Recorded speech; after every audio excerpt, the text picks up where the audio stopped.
Hi, I'm Tony Northup, and for the book Stunning Digital Photography, I'd like to go over the basics of post-processing in Lightroom.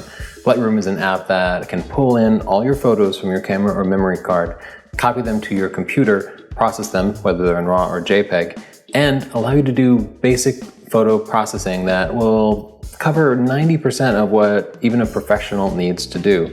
So I'm going to show you what those basic things are. Now, I'm a firm believer in getting the photo as good as you can in the camera. In fact, I wrote a whole book about photographic techniques.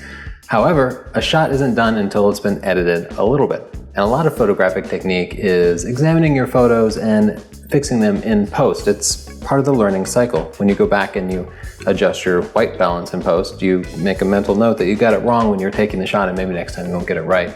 If you find that you're cropping all of your pictures heavily, next time you go shoot, I bet you'll zoom in a little bit more, get a little closer to the subject. So I've imported a set of pictures that I took a day shooting osprey at the beach. Now, you're gonna see a whole lot of pictures, which goes along with the very first tip that I have in chapter 1 of the book. Take lots of pictures and delete most of them. And that's the first thing we're going to do. We're going to go through that whole set of pictures and narrow it down to a few good ones. So let's see how I do that. So this is Lightroom, and you can see that I took 388 photos. And you know, for a typical day of shooting like that, I usually show one, maybe two pictures. This is a throwaway shot that I took of my friend. You can see at the bottom here, you can rate pictures from 1 star to 5 stars. And the way I use the ratings is I give something 1 star if it's just not a good picture and I'm just going to delete it. I assign it 2 stars if it's not a good picture, but I can't quite bring myself to delete it if I want it to stay in my collection forever. 3 stars means that it's in focus, but maybe it's not a great photo. 4 stars is a really good shot. This is a shot that I want to take a look at later and I might end up using in some way. And 5 stars is a portfolio shot. That's a great shot. So this isn't a good picture, but it's of my friend and I don't want to delete it, so I'll give that one 2 stars. Now, one thing you should figure out in Lightroom is how to use keyboard shortcuts. So I'll tell you those as I go. Keyboard shortcuts allow you to move much faster. It just speeds up your workflow, and I have 388 pictures to go through, so it's important that I be able to go through them as fast as possible. So what I do is I type a number on the keyboard from 1 to 5, and then I hit the cursor right key. And that allows me to process them really quickly. This is a seagull, and I hate seagulls. So I'm just going to give these seagull pictures 1 star. Okay, so here we have an osprey landing in the distance. I'll just zoom in and see if this even ended up being sharp. You can see it's not terribly sharp and it's really far away, so I'm just going to give that a 1. So at this point, I'm going to pop back to the grid view. I remember that I got some shots that were closer in the day. I'll zoom in here and you can see this shot of an osprey flying. That looks pretty good. It's nice and sharp. I like the colors of it. I can see his eye. Now you can see I have 2 really similar pictures here. What I'll do here is flip between them, and I'll pick the one that I like best. So this one's a little bit better than this one. It's not a bad picture, but it's not as good as another shot. And like I said, I'm not going to show a bunch of very similar pictures. So I'm giving that 1 because it's going to get deleted. It's an okay picture, not the best picture. I'm only showing the best. This picture has to get a 1 because you can't really see his eye. His eye in the shadow there, and I don't accept any wildlife photos that don't show the eye. If you didn't get the eye, you didn't get the shot. So it's a 1. I know these other pictures are similar, so I'm going to give them all 1s. This is a decent picture of a cormorant. You can see it's nice and sharp, it's properly exposed, but it's going to get a 1 because his head is tilted just a little bit away. This applies for portrait work or wildlife work, but you need either a perfect profile or you need the subject turned a little bit toward you for it to even be acceptable. If they're looking away, it's just not engaging. So it gets a 1. Now, this shot is quite a bit better because, as you can see, it's in profile and there's a little bit of action there. So I'm going to give that one a 3. Now here we have the eye in the shot, but you know what? It's dark. Take a look at this previous shot and you'll see there's a catch light from the sun. I shot these in the morning. So that's a much better shot than this shot because it's all about the eye. Again, it applies when you're taking a picture of any living thing, portraits or wildlife. And this shot has a nice catch light. It's sharp and in focus, so I'm going to give that one a 4 because it's not bad. I might come back to that. All right, so here are some shots of the osprey pulling the fish out of the water. Okay, no fish in the shot. He's still getting ready. Again, these are cool shots. There's a lot of action going on there. All right, we have an eye here. He's struggling with the fish. Wow, okay, this is a good shot. I'm happy with this shot. Needs to be cropped heavily, but you can see the bird's eye nicely lit up. and the fish's eye, and you got a lot of detail there. It's nice, sharp, in focus, well exposed. Now I'd like to go into the process that you go through once you find a shot that you like. Again, when you have a whole set, you're going to pick one picture, the best picture, and that's the one you put your time into, because it's all about how you spend your time, and I'd rather spend my time shooting than at the computer, so I try to be as efficient as possible. The first thing I'm going to do is to crop this picture down. Switch to the Develop pane to edit a single picture, and then click the crop icon here. You can also press R on the keyboard, which is what I usually do. My subject here is the bird and the fish, so I'm going to get in pretty tight. Now, quick note about leveling photos. You level photos when you crop them. Nobody takes a level photo. You really don't. Unless you put a level on your camera and you put it on the tripod, it's probably going to be a little off level. My camera has an electronic level built in. I still take pictures off level. That's why, and I suggest this in the book, shoot a little bit wider than you would normally want to. That gives you room to crop. If you're going to straighten a picture out, you have to crop off of all of the sides. Leaving a little bit of extra room also allows you to crop it to an 8x10 perspective, which chops off parts of the different sides. And if you leave a lot of room to crop, you might even be able to crop it to a vertical perspective, which is really helpful. So let's go back to this picture. Now in Lightroom, you can see quite a few different settings here. The white balance allows you to adjust the color temperature. I was shooting outdoors in sunlight, and typically that's going to be just fine, but if you need to adjust it, you can. The overall exposure allows you to basically dial in exposure compensation after the shot is taken. This shot feels a little underexposed, so I'm going to bump it up just about half a stop. You can see by the histogram here, there's a lot of unused space here at the end and the beginning of the histogram, the shadows over here and the highlights. So it might do to bump the contrast up a little bit and spread that out some.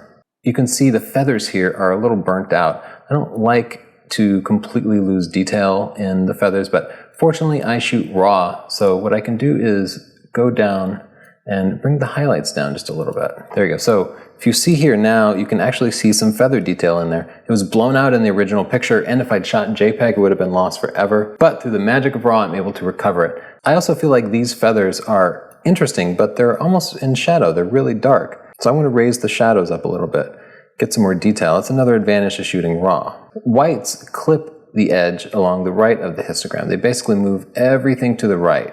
And the blacks clip the left side here. They actually raise the black point. So by dragging that left, I can make the picture darker, or by dragging it right, I can bring out the shadow detail some more. Here you can adjust the vibrance and saturation, which can bring out colors. I rarely touch those because I prefer a natural appearance to the colors. I do want to talk a little bit about sharpening and noise reduction. Look in the background here, you'll see this area is very noisy. The noise is going to be really apparent here for a couple of reasons. One is that it's simply out of focus. Whenever you're using a telephoto lens or you have a short depth of field, the background gets blurred really nicely, and that's a nice effect. But because there's no detail in it, the detail that you see is noise from the sensor. This should be a wash of color, it should be completely smooth, but instead what you see are just an unevenness to the color. The other reason it's especially noisy is that it's blue. This happens when the sky is the background too. Only 1 out of 4 sensors on your camera can pick up blue light. The rest are dedicated to red and green. Now, what happens is, because you only have 1 out of 4 sensors working when you're taking a picture of something blue, it's basically 4 times noisier than it would be if it was something white. Lack of subject detail and being a primary color mean the background is going to be really noisy. Lightroom allows you to fix that, kind of. If you scroll down to the noise reduction here, you can crank up this luminance setting. Now, I think Lightroom's noise reduction algorithm is the best out there, but it applies the same noise reduction algorithm to the whole picture. So if you try to reduce the noise in the background where it's visible, it's also going to cause a loss of sharpness in your subject. A better way to do it is to bring the whole photo into Photoshop and work with layers to mask off the background from the foreground and then apply noise reduction to just the background. That's a little more advanced. When you're working just in Lightroom, you should kind of weigh the benefits of reducing the noise versus losing subject detail. Besides noise reduction, there's also sharpening. I'll bring that back down and then crank up the sharpening. As you can see, this makes the details in the bird appear much sharper. Sharpening, like noise reduction, isn't without cost. As I bring up the sharpening, you'll see that the background noise gets worse and worse. So if you look at the noise here in the background, it's not that bad. If I crank it way up, oh, it's terrible. So what you kind of end up doing is raising your noise reduction, tweaking the sharpening, and you do it to taste. One final thing to show you is how to eliminate sensor dust. We all get dust on our sensors, and removing is kind of a pain.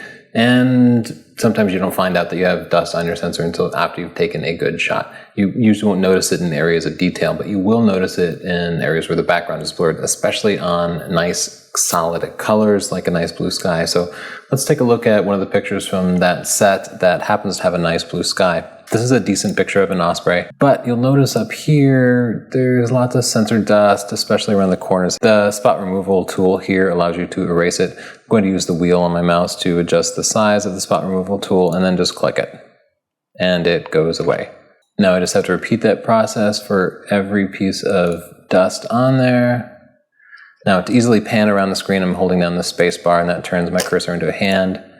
So hold down the space bar, pan, click, click, click, click, lots and lots of dust here in the corners. Once I've covered up all the dust on one picture, I don't have to go through every picture in my set and do the same thing. Instead, what I do is I copy all those settings and then apply it to every other picture in the set, and it can save you hours. So I'll show you that trick really quickly. I'll switch back to my library view, and then I will press Control-Shift-C on my keyboard. That brings up the copy settings. Now I can click Check None, and then I'll just select Spot Removal here. Then I'll click Copy. That copies just my spot removals. Now I can select all the other pictures and press Control-Shift-V to paste everything. Now that I've done the basic enhancements in Lightroom, there's one last step. Lightroom doesn't modify your JPEG or RAW files directly. If you want to work with the JPEG to upload it to Facebook or make a print of it, you have to export it. I will select File and then Export.